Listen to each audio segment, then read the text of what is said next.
A freeze chomp cookies series that is perfect for summer. A lady requested a chocolate flavor.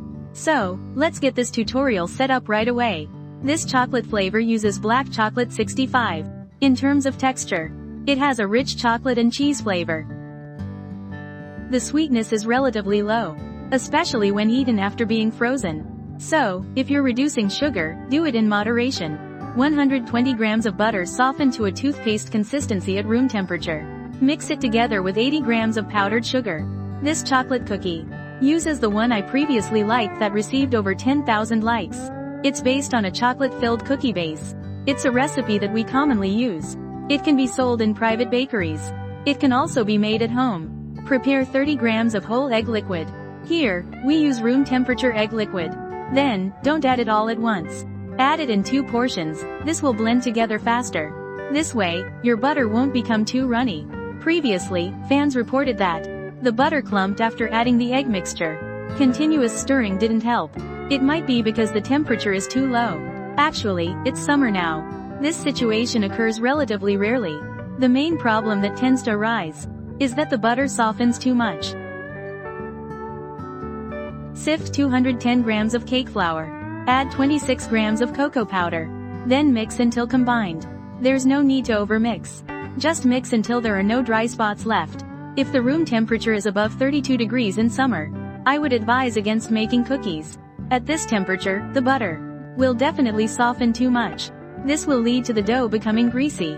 The quality of the cookies will decline if they become greasy. In the South, during summer, here, the room temperature doesn't drop below 35 degrees. It's really too hot.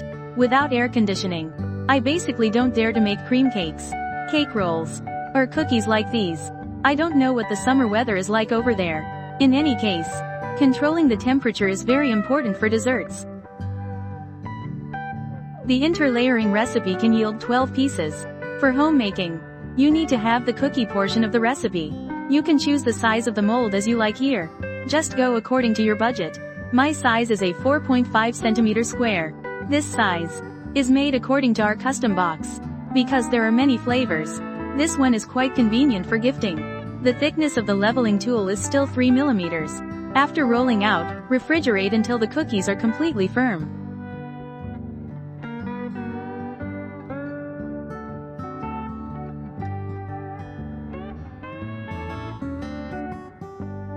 During this time, we can preheat the oven. Every time you bake, preheating the oven in advance is also a habit you need to develop. It can also improve your success rate.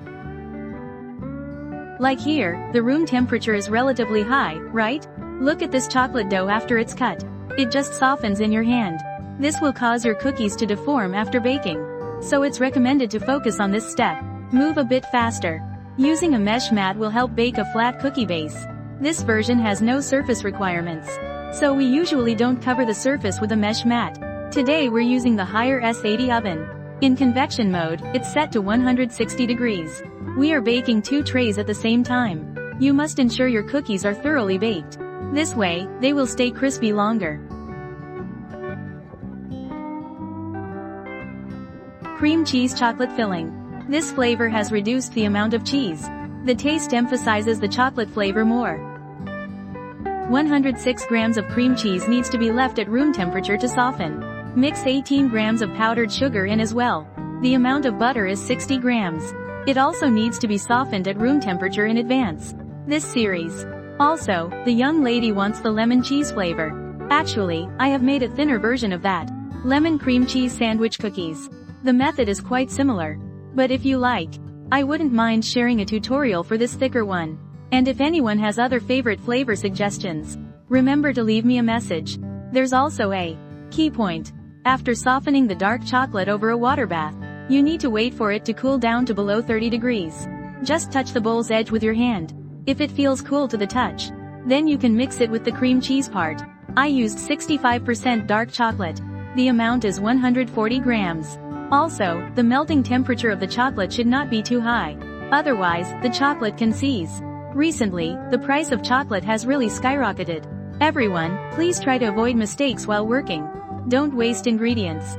The rest is just assembly. I suggest adding more filling for this recipe. Make it thicker. It's especially satisfying to bite into after freezing. The chocolate flavor is rich. It also has a hint of cheese aroma. Overall, the texture is quite dense. Eating it feels like having chocolate ice cream. And its sweetness is lowered. The recommended storage for these cookies is to seal them well and freeze.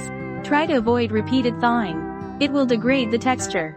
Basically, you can make a larger batch at once. Once they're frozen, take out as much as you want to eat. If you can finish them within a few days, then just refrigerate them directly. You basically don't need to worry about storage issues anymore.